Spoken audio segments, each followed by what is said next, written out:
Heureux les pauvres en esprit, car le royaume des cieux leur appartient. Heureux ceux qui, éclairés par l'Esprit Saint, ont appris à ne plus faire de leur pauvreté un drame, mais à l'accepter joyeusement. Car ils mettent toute leur espérance, non pas en eux-mêmes, mais en Dieu. Dieu lui-même sera leur richesse. Il sera leur perfection, leur sainteté, leur vertu. Eux, ceux qui savent aimer leur pauvreté, car elle est l'occasion merveilleuse donnée à Dieu de manifester l'immensité de son amour et de sa miséricorde. Nous serons saints le jour où notre incapacité et notre néant ne seront plus pour nous un sujet de tristesse et d'inquiétude, mais un sujet de paix et de joie. Cette voie de pauvreté, qui est aussi la voie de l'amour, est la plus efficace pour nous faire grandir, pour nous faire acquérir progressivement toutes les vertus, pour nous purifier de nos fautes. Seul l'amour est source de croissance. Seul, il est fécond. Seul l'amour purifie en profondeur du péché. Le feu de l'amour purifie davantage que le feu du purgatoire, nous dit Thérèse de Lisieux. Cette marche à suivre, basée sur l'acceptation joyeuse de sa propre pauvreté, n'est en rien une résignation à la médiocrité, une abdication à aspirer à la perfection.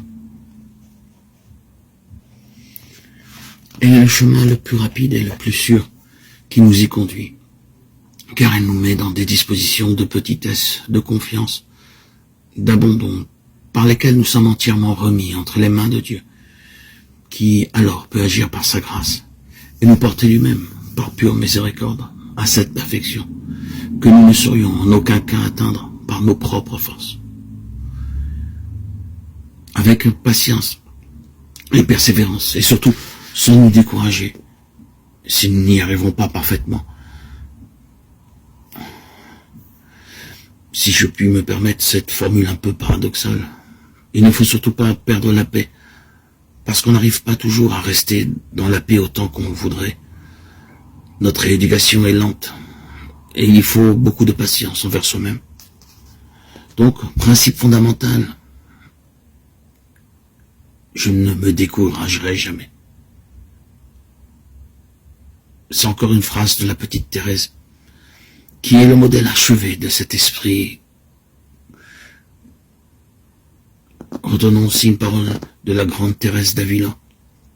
La patience obtient tout. Un principe pratique très utile est le suivant.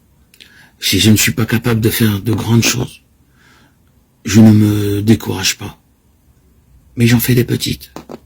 Parfois, faute d'être capable de grandes choses, d'actes héroïques, nous négligeons les petites qui sont à notre portée et qui pourtant sont tellement fécondes pour le progrès spirituel et sont source de tant de joie. Bon et fidèle serviteur, tu as été fidèle en peu de choses. Je t'établirai sur beaucoup. Entre dans la joie de ton maître. Matthieu 25, 21.